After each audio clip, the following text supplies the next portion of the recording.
guys. So I wanted to take this moment, and I'm not gonna make this very long. I guess we can categorize this as rant. As we all have seen in the media, there's like this potential for a TikTok ban, right? However this ends up swinging, whatever, is beside the point. But I think it's interesting how the tides have shifted as far as like the weight and strength of book talk. Again, I haven't been on this platform for very long, like as far as like book talk specifically, maybe a full year now, and Bookstagram even shorter. When I first got on book talk, like there was this huge push as far as certain books, right? Like these are the books to read, these are the books you should read, you have to read, blah blah blah blah. For someone like me who's new, like I'm kind of confused. I don't know nothing. I have no context. I'm just like, this is just a book being thrown in my face.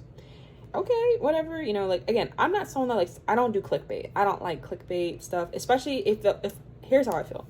If everybody's promoting it, it's probably not worth my reading. So I don't go down that rabbit hole, even though people are singing a song and dance and they're like, oh, what if it becomes a movie? What if this person gets casted? I'm like, great, I guess. I don't know. Like, I don't know anything about it. Then it's like when things come out like, oh, this author's racist, this author's transphobic, this author did this author said that, this author supports this. I'm like, this isn't like new information, right? Because what I found is a lot of times when these people talk, like this stuff resurfaces, it's like trendy. There's a new special edition cover, there's a new release, there's a new like additive or something. Somebody comes out of left field saying, they said this back in the day, and then everyone defends the author. Well, she didn't mean it.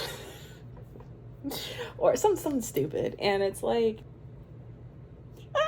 cringe. Before you guys jump on a bandwagon to support an author, you guys, or anything really, you guys need to do your research. Look into the person. And see, again, no one's perfect by any means, but there's a difference between saying something mean and saying something like racist. Like that takes a little more effort, and it's just, and you said it with your whole chest. You know, like that doesn't sit right with no one's spirit. The type of books that are being promoted and pushed so aggressively, you guys can't tell me that this isn't paid shit, you know? Like, again, I know there's a huge reach, there's a huge following, I get it, I know. And everyone's talking about it, especially when it's like a special edition something, or there's some like new promotional piece coming out. But y'all, like, it's at the point where it's almost like a virus on people's social media devices. Like, damn, it's everywhere. So that's just like on the toxic realm of it.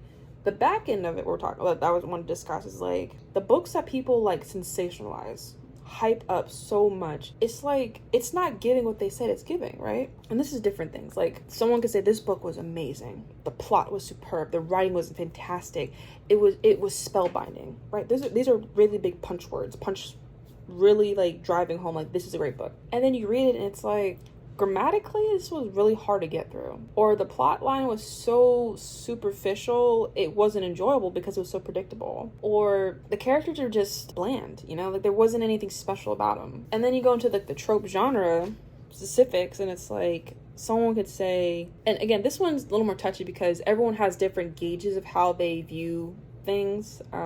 Like smut, for instance, a good example. Someone's level 3 could be someone's level 10, you know, like, so that one's very subjective depending on how you view it. But some of the books that people be talking about, like, yo, this was filthy, this was raw, this was like all over the place, and it could be the tamest thing, you know, like it. And again, that's all subjective to how people gauge stuff.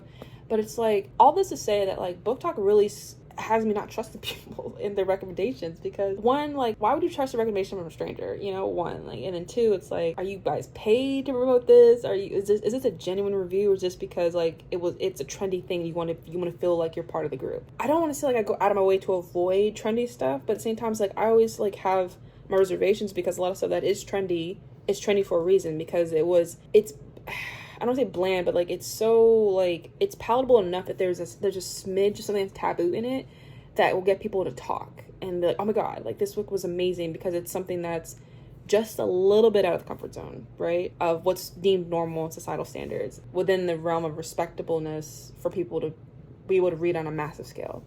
So this isn't a book bashing thing, this isn't anything to drag nobody's opinion, but it's just like, I don't pick my book recommendations off of Book Talk exclusively. Like, first of all, I have to be friends with you, or mutuals, or at least like follow you for a bit of time. And I follow very specific book talkers, bookstagrammers, to get a gauge on like what you read, if we align on certain things, certain concepts, even the moral compass to a degree. Like, and then I'm like, okay, I trust your recommendation, I'm gonna give it a shot. And most of the times, and again, I don't always take the recommendations from my book talking friends or bookstagrammers friends.